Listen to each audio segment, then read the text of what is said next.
we're taking tributes from people who knew him, who will be able to describe not only his work ethic, but his legacy to South Africa. Professor Wiseman Nkutlu is the chairperson at KPMG and joins us now on the line. Prof, good morning to you. What incredibly sad news. Yes, we were all shocked.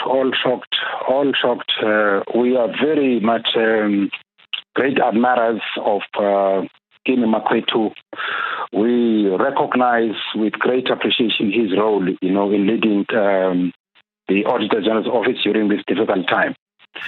Yeah, for me, the great thing about him was his humility, and his commitment to really be an exemplary public servant, placing the interests and the welfare of the people of South Africa above his own.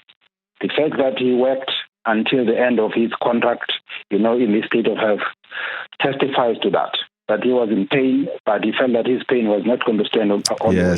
When the COVID crisis came up, he came up as Auditor General to say that he's there to serve the nation, to make sure that the resources that we have set aside to really deal with the crisis are not really directed to serve the interests of a few, but really are used properly to serve the public interest. So that's the man that Makwetu was. We'll miss him immensely.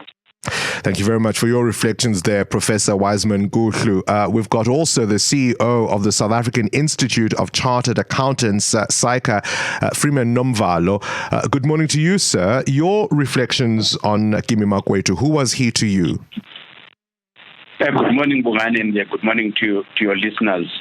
He was a friend, a brother, a colleague, and a gallant citizen of this country who believed in integrity and honesty, and to use his words in his last few days, he says that impunity cannot coexist with accountability.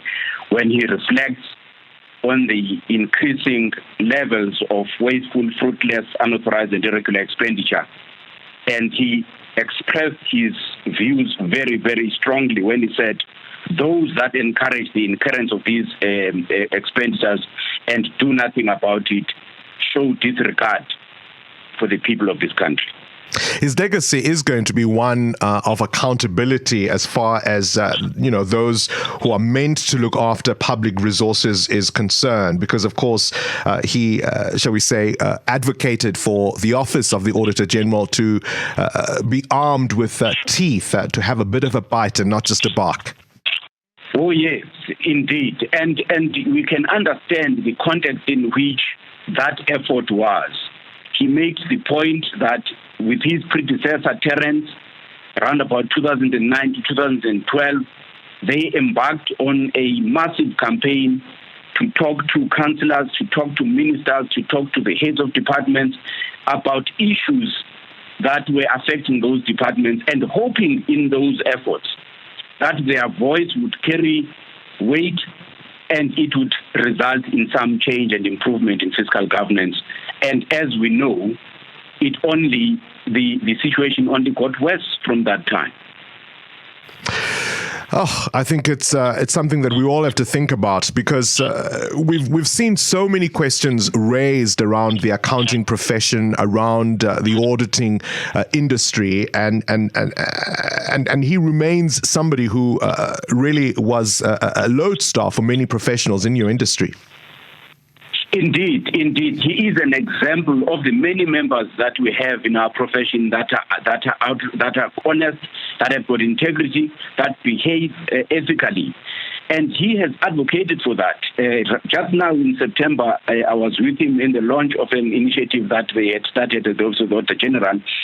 And our conversation centered around the profession and how we can restore the credibility of this profession, but also about how we can help the country improve its fiscal governance. Somebody who knows all about the kind of servant leader Kimi Makwetu was is the Director General at GCIS. Pumla Williams, always fantastic to talk to you.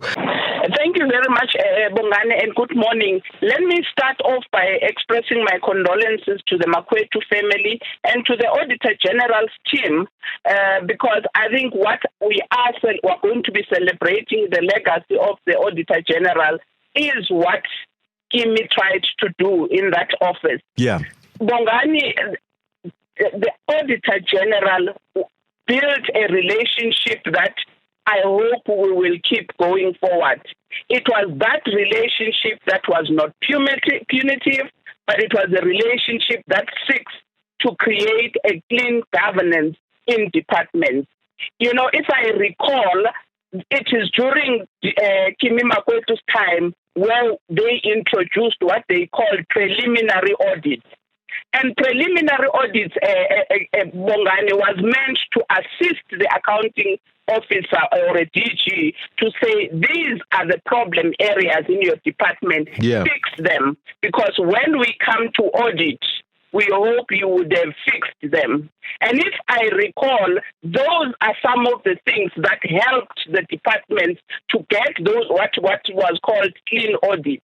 But also we should say that some of the findings that we are picking up in the commission is actually the work of the Auditor General. Right. The Auditor General was able to uncover some of these irregularities and put them out there. The unfortunate thing is that, yes, the law enforcement agencies didn't do their work, but Kimi Makwetu didn't even stop there, Bongani. The Amendment Act, what is now we are having as a public audit amendment bill, was because he was realizing that for him to begin to bite, he has to change the law. The Audit Amendment Act was meant to make sure that if nothing is being done, something must happen from his office. So I think he leaves a lot of legacy in the public service.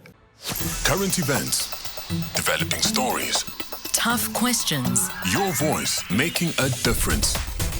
This is Breakfast with Bongani Bingwa.